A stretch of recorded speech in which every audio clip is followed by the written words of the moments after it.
bagaimana jika seseorang telah terlanjur mati hatinya? Apakah masih ada kesempatan untuk menghidupkan kembali? Jika iya, bagaimana caranya, Ustaz? Ya, bismillah, alhamdulillah, wassalatu wassalamu ala rasulillah wa ba'd. Ini pertanyaan bagus. Al-Imam Ibnu Qayyim membagi hati itu ada 3. Ini kita sudah pernah bahas pada kajian-kajian sebelumnya. Yang pertama, hati yang sehat, qalbun salim. Ini yang disebutkan dalam Al-Quran, la yanfa'u malun wala banun illa man atallaha biqalbin salim. Tidak akan, pada hari kiamat tidak lagi bermanfaat harta dan anak seorang hamba kecuali siapa yang menghadap Allah dengan qalbun salim, dengan hati yang sehat, hati yang selamat. Yang kedua, qalbun marad, hati yang sakit. Dalam Al-Quran, fi qulubihim maradun, hati orang-orang itu ada penyakit. Dan Allah kemudian tambahkan penyakit di dalam hati mereka. Maka ternyata ada hati yang sakit. Hati sakit ini kalau tidak diobati, maka dia sakitnya akan bertambah parah. Kalau sudah sampai pada tahap stadium 4, stadium tinggi, dia akan menjadi hati yang mati. Dan yang ketiga adalah qalbun mayyit, hati yang sudah mati. Pertanyaan ini bagus. Kalau orang hatinya mati, apa bisa disehatkan kembali?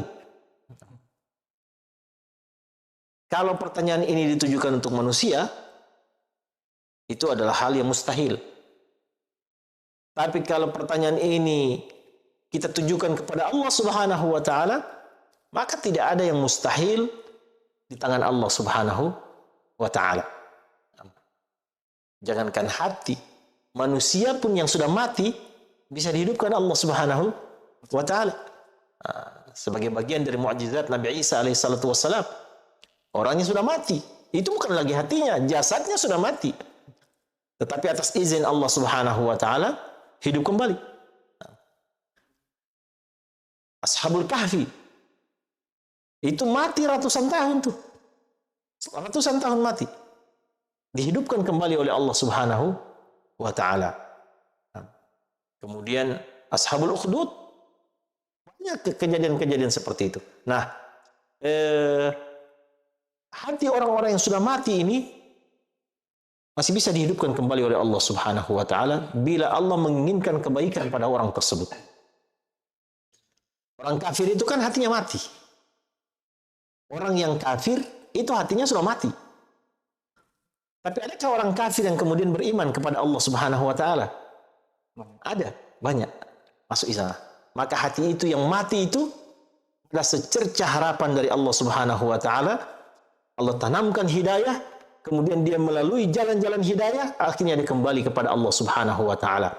Hati yang mati tiba-tiba menjadi hidup kembali. Bahkan mungkin jauh lebih subur daripada orang-orang yang hatinya sehat sebelumnya.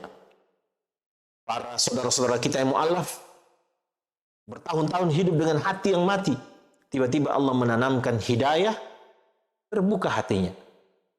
Kemudian dia menjadi orang yang hatinya sehat. Setelah sebelumnya hatinya itu dimatikan Allah Subhanahu wa Ta'ala. Dan dalam Al-Quran surat Al-An'am ayat 125 dan seterusnya, Allah Subhanahu wa Ta'ala berfirman, "Faman yuridillah an yahdiyahu yashrah sadrahu lil Islam."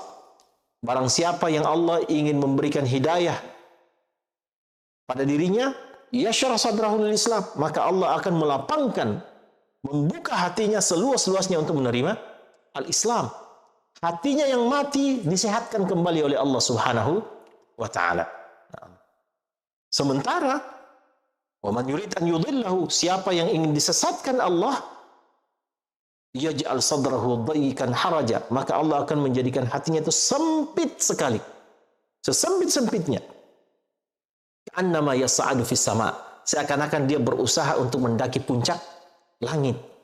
Nah, puncak langit, Rifan. Coba kita ini kan pecinta hiking nih. Itu kalau gunung, kalau semakin naik ke atas, oksigennya semakin banyak atau semakin sedikit? Semakin sedikit. Semakin sedikit. Semakin naik ke atas, semakin susah bernafas. Nah, itu kalau puncak gunung. Allah nggak mau berikan contoh puncak gunung. Karena kalau puncak gunung, setinggi puncak Himalaya, ada orang yang sampai ke situ. Tapi kalau langit, siapa yang sampai? Nggak ada satupun orang yang sampai, bahkan jarak antara bumi ke langit saja sampai sekarang ilmuwan-ilmuwan masih memprediksi, karena belum ada yang sampai ke pintu langit pertama. Sehingga jarak antara bumi dan langit pertama itu masih memprediksi, nggak ada angka. Yang pasti. Dalam Al-Quran surah Al-An'am ayat 125, Allah menyebutkan ka'annama yas'adu fis sama'. Orang yang hatinya tidak mendapatkan hidayah itu Allah himpit, Allah sempitkan sesempit-sempitnya. Seakan-akan orang yang mendaki puncak langit. Itu nggak ada yang nyampe itu. Kadzalika yaj'alullahu rijsa 'alal ladzina la yu'minun. Demikian Allah menimpakan kehinaan kepada orang-orang yang tidak beriman. Jadi jawabannya, hati mati apakah masih bisa hidup? Masih, dengan izin Allah Subhanahu wa taala. Dia mendapatkan hidayah. Kalau dia non muslim, dapat hidayatul Islam. Kalau dia muslim kemudian mati hatinya, maka dengan taubat Allah akan hidupkan kembali hati yang sudah mati tersebut. Wallahu taala a'lam bissawab.